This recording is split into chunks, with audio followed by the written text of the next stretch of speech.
Hey guys, it's Mana here, and I want to see the other endings.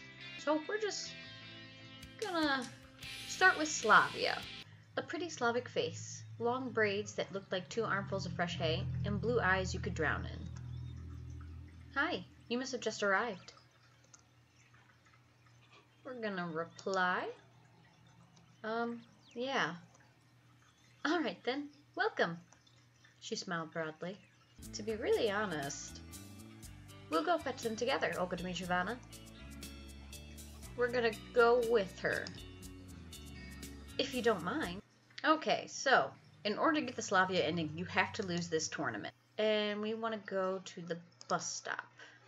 I was about to head back to camp when all of a sudden I caught a noise behind the gates. Who is it this time? Near the clubhouse, it seemed like somebody was walking down the path to the forest. It was so dark that I could see nothing but a blurred shadow. I wondered who could be out so late at night. A pioneer breaching discipline? Tisk tisk. I followed the mysterious shadow rapidly, but still carefully. I was moving from path to path, and after a while I found myself in the depths of the forest, finally losing sight of the stranger. Maybe I should turn back. The trees parted before me, and a magnificent view of a small forest lake struck my eyes. And then I noticed Slavya. She was skipping and fluttering about, letting her neckerchief loose and her shirt fly up in the air. The whole scene seemed even more fantastic than my own presence in this camp. Slavya looked like a spirit spirit of the forest, or perhaps a nymph. I'm a nymph! She looked so natural, more like an ancient goddess than a human being. I remember all the theological theories, which I read some time ago. This reminded me of pantheism, the idea that God is in all that is, everything that we see around.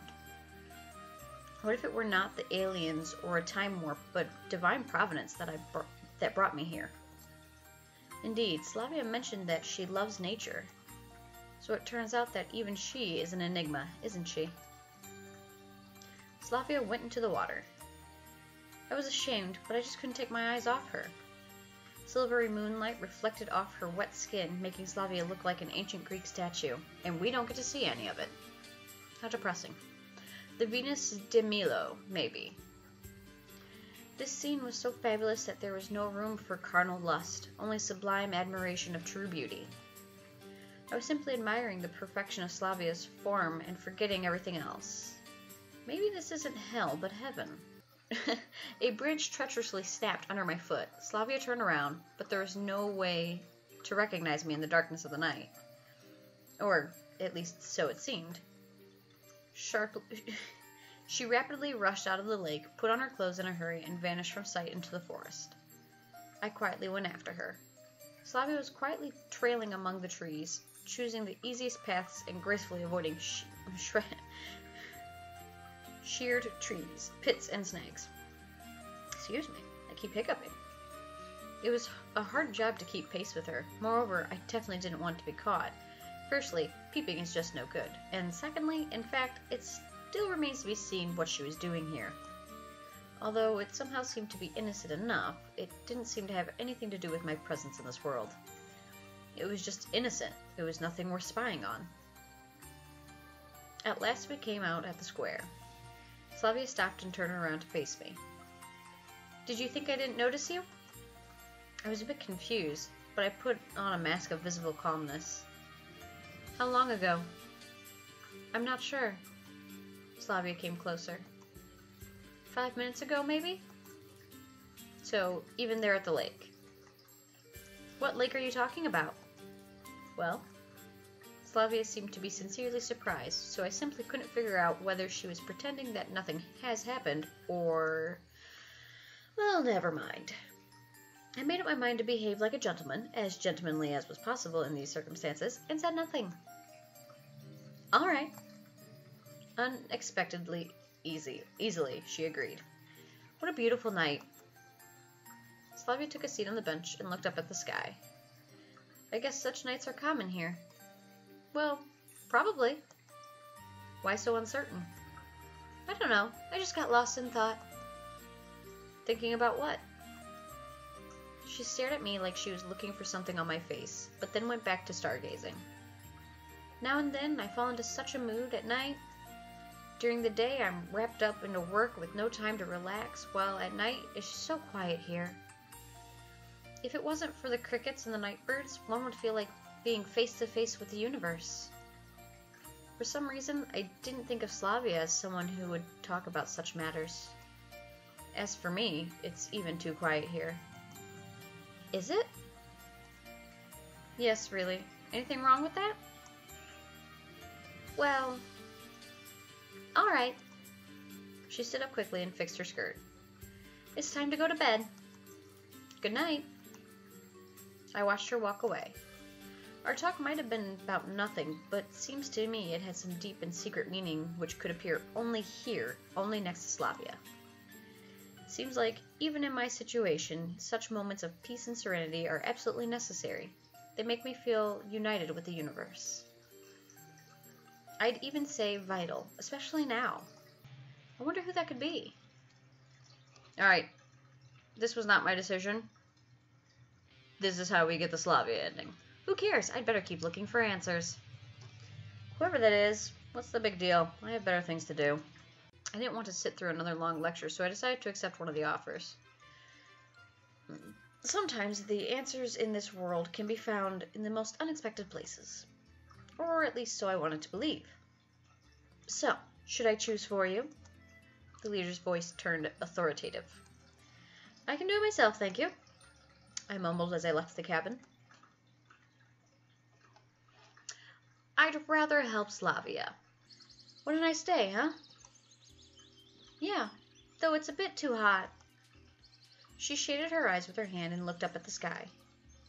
You're like a tireless worker of communist labor. Oh, come on. I just like to help others. That's good. And what about you? What about me? Well, it seems to me that you find community service a bit of a burden. Well, probably. Why is that? I don't really know. Seriously, she can't expect me to just unload all my ideas concerning this point on her. She might drown in them. God forbid. Maybe you just don't like the company. That's actually quite possible. There was some truth in Slavya's words. I suppose that she was good at reading people's minds, or at least at reading mine. Though how can that be possible if even I find it hard to understand myself at times? What are you going to do when this session is over? What do you mean? Well, are you going to enter college, or do you want to master a profession? In USSR, a person finishing the high school typically had to choose between either getting a college degree, typically achieved a status of engineering or scientist, or going into secondary vocational school, thus mastering a profession. Interesting. I've already achieved grand mastery at all of my professions, watching anime and surfing the internet. I don't know yet. What about you? We have a small farm back home, so I want to help my parents there. It sounded pretty strange. Are there any private farms in the USSR where all the farming has to be collective?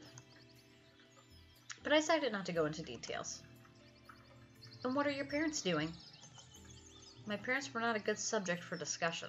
It is not that my parents are not good, quite the opposite. They're kind-hearted people. But it's not the right time for such a discussion. My father works at a local council, and my mother is a teacher. That was actually true. That wasn't actually true. More like a half-truth. Cool. She really seemed to consider that a cool thing. I guess so. The conversation had reached a dead end, so I was trying to take my eyes off Slavya and kept gazing under my feet, up in the sky, and just looking around. You know, I'm pretty sure you'll also be fine. Slavya looked at me thoughtfully. Now, what was that for? And what was the also about? Thanks? I mumbled. But what do you mean? I suppose that you happen to be too pessimistic at times. Isn't that way too, straightforward? Maybe. Maybe. But you're gonna be alright. Maybe.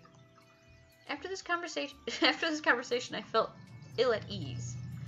On the one hand, there was nothing special in her words. In general, almost any person in Slavya's shoes would come to a similar conclusion. Nevertheless, I felt, and not for the first time, like she could see right through me. So let's get cleaning. Ah, she smiled and took the broom. I never thought that cleaning could bring such a deep pleasure. No, I wasn't upset because of this conversation. On the contrary, I was glad to hear that from her. For the first time ever, somebody was discussing my life without criticizing me, without giving any stupid advice based on their own personal experience, without intending to go through my head, and without making some far-reaching conclusions. I was just glad that somebody supported me. No, that's not quite right. I was just glad that Slavya supported me. Run away! How's the weather? Slavya stood right before me. How did she manage to sneak up unnoticed? Thank goodness it's not Olga Dmitrievna. Fine. Those were the only words I managed to squeeze out of myself.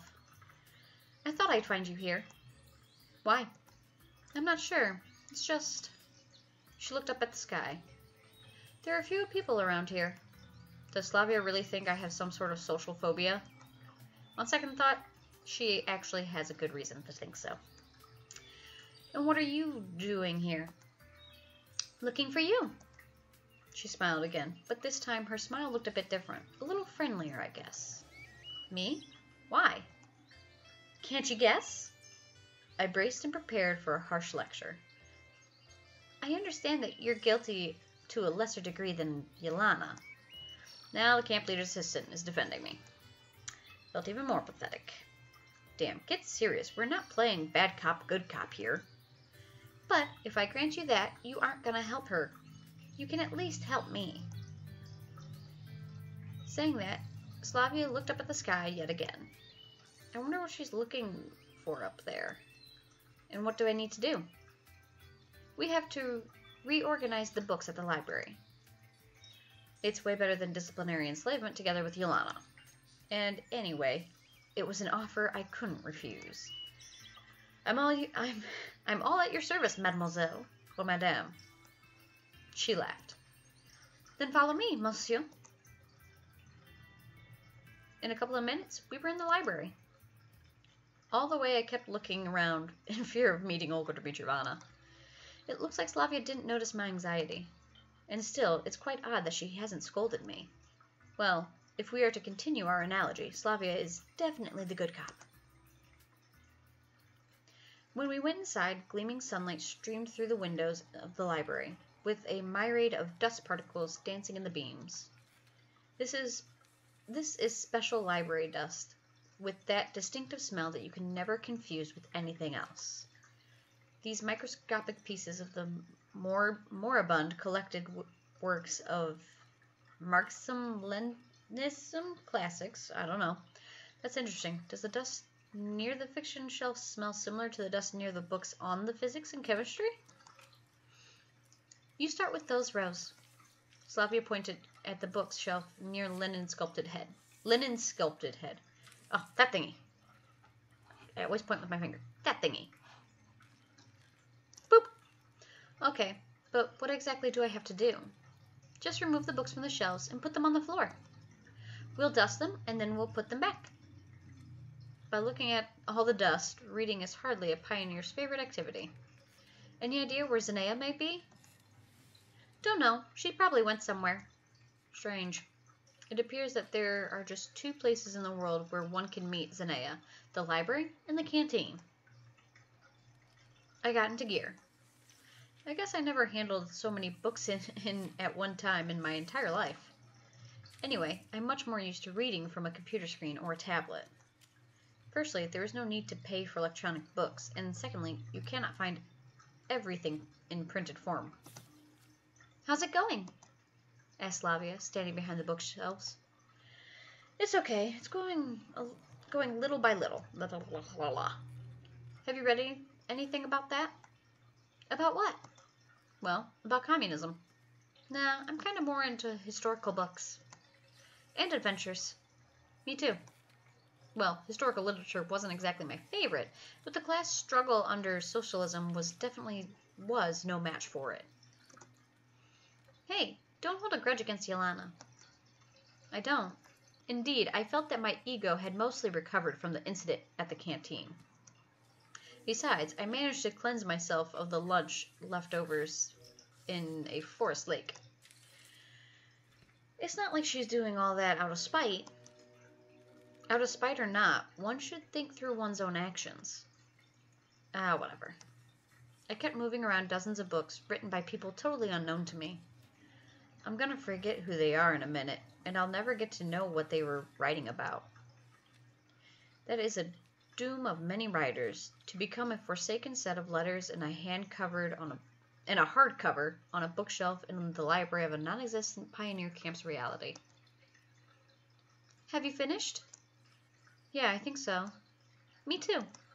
Okay, let's do it this way. I'll wipe them down, and you put them back on the shelves. But I don't remember what order they were placed in before. It's okay. Nobody reads them anyway. It looks like she has a smile for every occasion.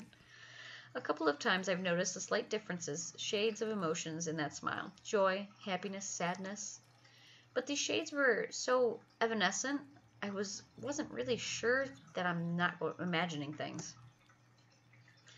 This time her smile looked a little flirty. Ooh! Yeah, probably. At least I wouldn't be reading this stuff. Slavya was wiping the covers with a damp cloth and was putting the books back on the shelf. And I was putting the books back on the shelf. Whatever, you get the idea. We were a good team. Our job was almost done. Why didn't you take anything from the upper shelves? Upper shelves? Look up. Sorry, I hadn't noticed them. It's all right.